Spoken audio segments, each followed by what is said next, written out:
Kamu mau tahu kenapa saya sekarang bisa seperti ini? Dakwah di sana, dakwah di sini, dakwah di sana, dakwah di sini, dakwah di sini, dakwah di sini. Bukan karena diri saya, bukan karena saya mondok berapa tahun, bukan. Tetapi ini saya dapatkan karena berbaktinya saya kepada saya punya umi yang masih hidup sampai sekarang.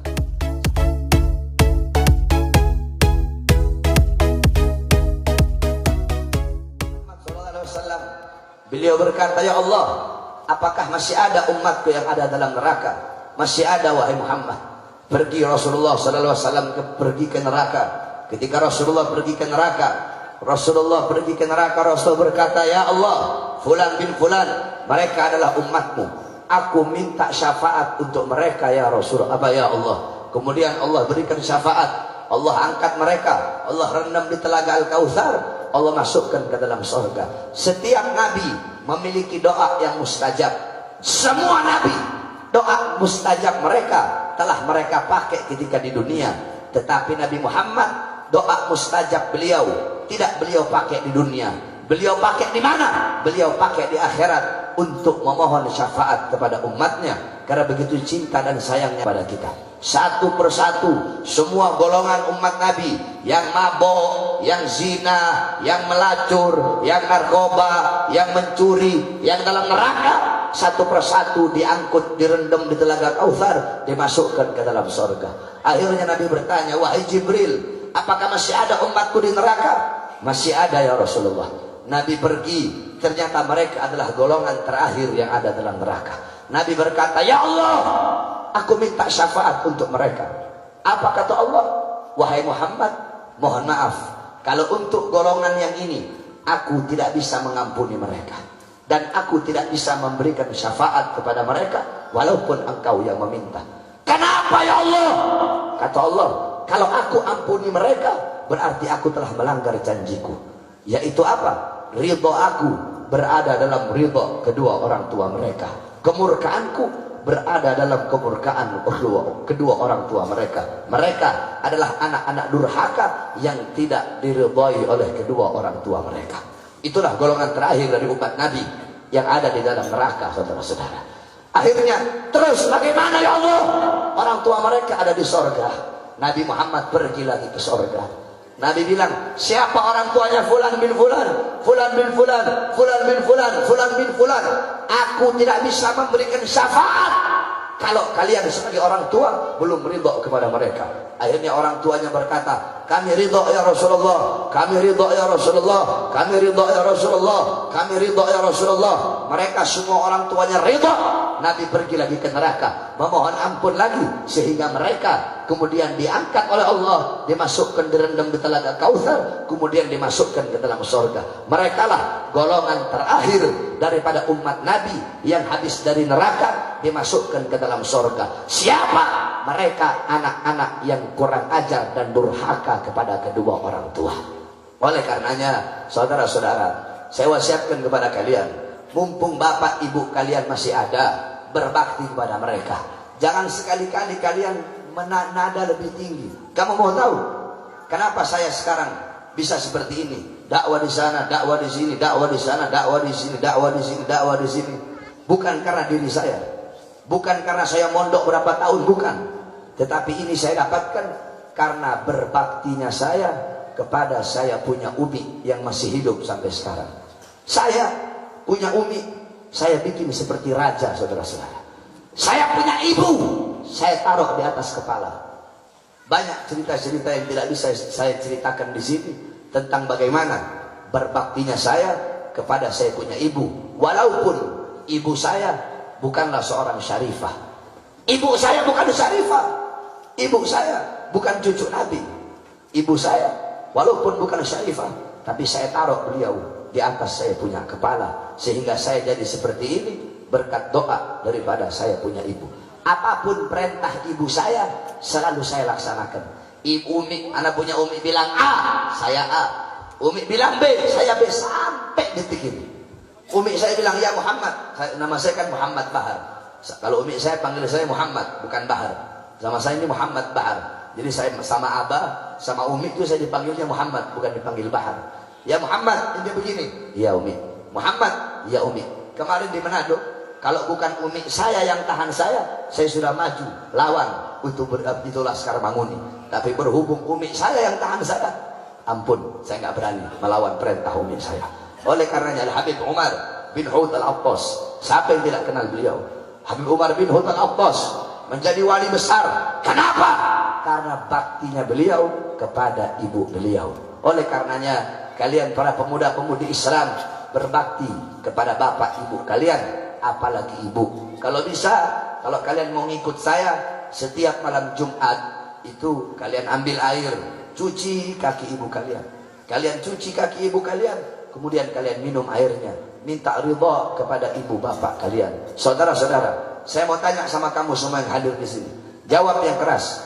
Kalau saya ngasih jam tangan saya kepada kamu, kira-kira kamu bilang apa kepada saya? Bilang apa? Bilang terima kasih kan?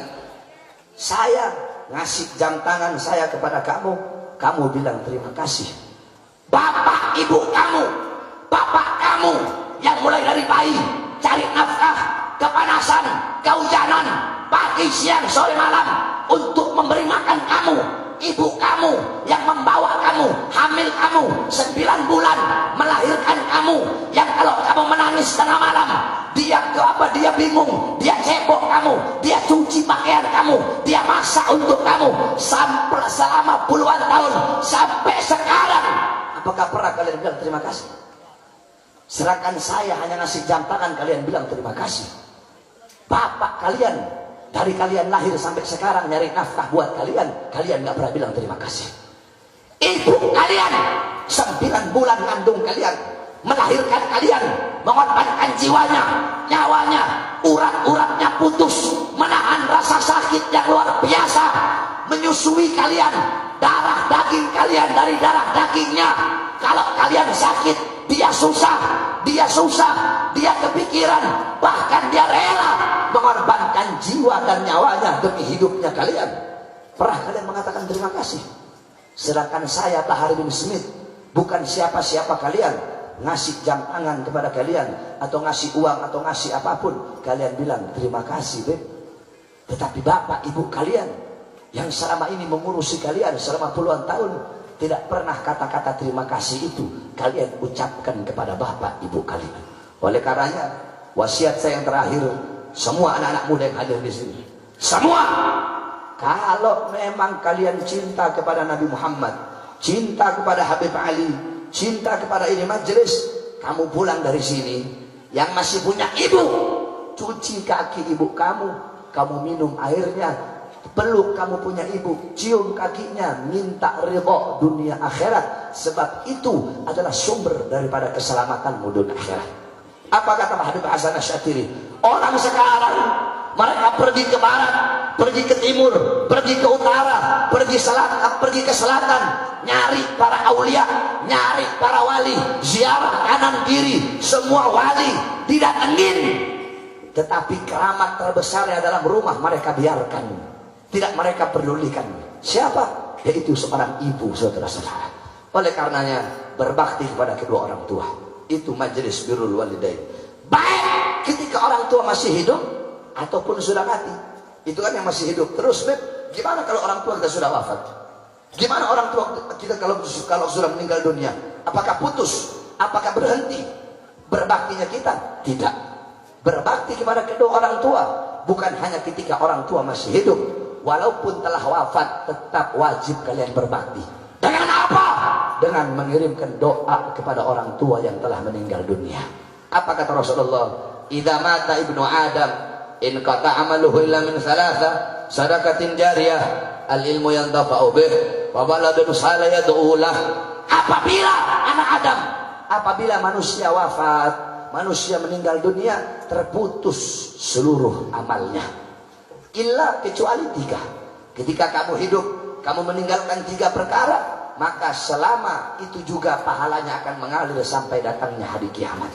Apa 3 hal tersebut? Yang pertama, sedekah jariyah. Mengeluarkan harta di jalan Allah Subhanahu wa taala, untuk masjid, untuk mushola, untuk pondok pesantren, untuk manfaat bagi umat Islam. Yang kedua, ada ilmu yang tafa'u bih, ilmu yang bermanfaat. Siapa mereka? Para ulama yang ngarang kitab, guru-guru kita yang ilmunya bermanfaat bagi kita, terus turun menurun, terus pahalanya walaupun mereka wafat, pahalanya mengalir sampai hari kiamat. Yang ketiga, waladun saleh yad'ulah, anak soleh yang mendoakan kedua orang tuanya. Saudara-saudara, antara diri kita dengan Allah itu ada 70.000 penghalang. Berapa penghalang? 70.000 penghalang. Makanya baina doa wasama hijab, kata Nabi. Di antara doa seorang hamba dengan langit itu ada hijab, ada penghalang. Tetapi doanya anak kepada orang tua dan doa orang tua kepada anak itu tidak ada penghalang. Itu doa yang bisa menembus, merobek penghalang-penghalang tersebut sehingga sampai doanya kepada Allah Subhanahu wa taala. Nah, apabila orang tua kalian telah wafat, kalian doakan mereka, kalian bacakan Yasin, bacakan tahlil, bacakan tahmid, tasbih, takbir, tanjid, sholawat, kalian kirimkan, itu pahalanya akan mengalir kepada orang tua kalian walaupun orang tua kalian telah wafat. Kalian bacakan Yasin, Yasin wal Qur'anul Hakim, terus sampai akhir. Kalian bacakan niat untuk orang tua. Orang tua dalam kubur, fadilah, keutamaan baca Yasin apa? Allah siapkan 99 istana, yang dimana istananya temboknya terbuat dari emas putih, tanahnya terbuat dari kasturi. Setiap satu istana ada 99 kamar. Setiap satu kamar ada 99 ranjang. Setiap satu ranjang ada 99 kasur. Setiap satu kasur ada 99 bantal. Setiap bantal ada 99 bidadari. Allah siapkan bagi orang yang membaca Yasin. Bapak kamu meninggal dunia, kamu bacakan Yasin, itu yang Allah siapkan kelak di akhirat bagi bapak dan ibu kamu. Kemudian kamu baca tahlil, la ilaha illallah, la ilaha illallah, dihadiahkan untuk orang tua. Qala Allah fil hadis qudsi, la ilaha illallah hisni. Kata Allah dalam hadis qudsi, la ilaha illallah adalah benteng pertahananku. Maka barang siapa yang membaca la ilaha illallah, berarti dia telah masuk ke dalam benteng pertahananku. Barang siapa yang masuk ke dalam benteng pertahananku, maka dia akan aman dari azab dan siksaku. Kamu kirimkan tahlil, kirimkan la ilaha illallah untuk bapak ibu yang telah wafat, maka bapak ibu kamu akan aman dari azab dan siksa Allah Subhanahu wa taala. Kamu kirim salawat, Allahumma sholli ala Muhammad, Allahumma sholli alaihi wasallim, ya Rabbi sholli ala Muhammad, ya Rabbi sholli alaihi wasallim. Qala Rasul sallallahu alaihi wasallam, man shalla alayya salatan wahidatan sallallahu alaihi biha asyra. Barang siapa yang bersalawat kepadaku satu kali, maka Allah bersalawat kepadanya 10 kali. Salawat dari Allah rahmat. Kamu bersalawat, kamu hadiahkan untuk orang tua. Salawat kamu dibawa oleh malaikat di hadapan kubur Nabi Muhammad. Malaikat berkata, ya Rasulullah, fulan bin fulan, fulan bin fulan, fulan bin fulan, fulan bin fulan bersalawat kepadamu, dihadiahkan untuk bapak ibunya yang telah meninggal dunia. Apa kata Rasulullah? Bawa salawat mereka menghadap Allah. Dibawa salawat kalian menghadap Allah. Malaikat berkata, ya Allah, fulan bin fulan, fulan bin fulan bersalawat kepada kekasihmu Muhammad, yang dimana pahalanya dihadiahkan untuk bapak ibu yang telah meninggal dunia. Apa kata Allah? Akan aku jadikan dari setiap satu huruf, ya Rabbi sholli ala Muhammad, ya Rabbi, ya satu huruf, alif satu huruf, ra satu huruf, ba satu huruf, ya satu huruf, ya Rabbi 5 huruf. Dari setiap satu huruf, kata Allah, aku ciptakan 360 malaikat yang memiliki 360 kepala. Setiap kepala punya 360 wajah. Setiap wajah punya 360 mulut. Setiap mulut punya 360 lidah. Setiap lidah memohon ampun atas dosa-dosa orang yang bersolawat atau orang yang dihadiahkan solawat tersebut. Itu yang Allah siapkan bagi orang tua kalian apabila kalian mendoakan kebaikan bagi kedua orang tua kalian. Oleh karenanya, ini wasiat saya bagi seluruh jamaah majelis taklim, birrul walidain. Berbaktilah engkau kepada kedua orang tuamu ketika mereka masih hidup. Manfaatkan benar-benar waktu untuk membuat mereka bahagia, untuk membuat mereka senang, taat kepada mereka, patuh kepada mereka, adab kepada mereka, akhlak kepada mereka, sopan santun kepada mereka. Dan ketika kalian yang orang tua yang bapak ibunya telah wafat, tetap berbakti dengan apa? Dengan mengirimkan doa, mengirimkan ayat-ayat Quran, mengirimkan Fatihah kepada kedua orang tua kalian. Karena ini majlis birrul walidain, acara milad, maka saya nggak bahas yang lain. Saya bahas sesuai dengan nama majlisnya, birrul walidain. Mudah-mudahan kita semua bisa menjadi anak-anak yang berbakti kepada kedua orang tua. Dan kita doakan bagi kita orang tua yang masih hidup, kita doakan agar bapak ibu kita umur panjang, sehingga kita bisa selalu berbakti kepada bapak dan ibu kita. Adapun bagi kita yang bapak ibunya kita telah meninggal dunia, mudah-mudahan Allah ampuni dosa-dosanya, Allah luaskan kuburnya, Allah terangi kuburnya, Allah bangkitkan dalam keadaan baik, Allah selamatkan di padang mahsyar, Allah selamatkan di yaumul hisab, Allah selamatkan di yaumul mizan, Allah selamatkan di as-sirat, dan Allah masukkan ke dalam surga. Allah kumpulkan di telaga Kautsar bersama baginda Nabi besar Muhammad sallallahu alaihi wasallam. Ya Rabbana syarifna wa karimna bi ru'yati sayyidina al-Mustafa Rasulullah sallallahu alaihi wasallam wa sallallahu alaihi wasallam Muhammadin wa ala alihi wa sahbihi wa barik wa sallam. Alhamdulillahi rabbil alamin wal 'afu minkum wassalamu alaikum warahmatullahi wabarakatuh.